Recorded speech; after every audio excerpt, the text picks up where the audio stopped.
All right, guys. So, um, as spring training winds down here on these final 2 days of it, I thought I would come at you with a preview about, yes, the Chicago Cubs.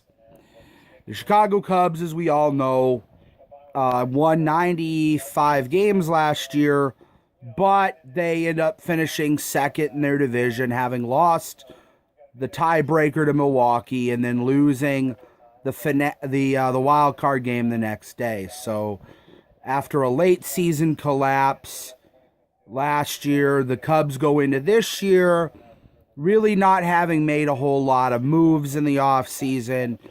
And with, for the first time in the Joe Madden era, some serious questions about their roster. They've got questions really in all three levels of their roster. With the starting pitching, can Yu Darvish come back and be healthy? Can Tyler Chatwood have a better season? But right now, it doesn't look like he's going to be in the rotation. He's going to end up in the bullpen.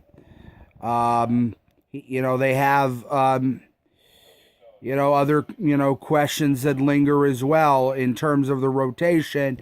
Kyle Hendricks, his first inning struggles last year, are those behind him? Can Jose Quintana pitch with more consistency? So those are just the questions with the rotation. Now we move ahead to the bullpen. Brandon Morrow was not healthy in the second half last year and won't be ready for at least the first month of the year.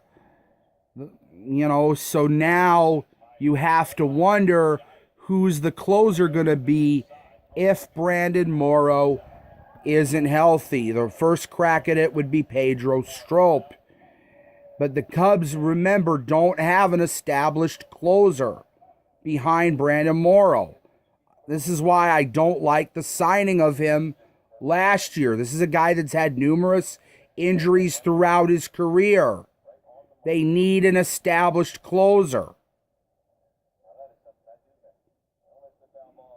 So there's an issue right there for the Cubs. And then you look at the offense.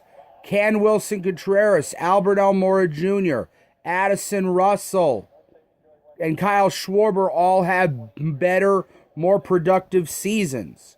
Ian Happ is starting the year in AAA, which I think is smart. Let him clear his mind and his head and work and fix the flaws that have so far hurt him in his first two seasons in the big leagues. Where do the Cubs finish this year?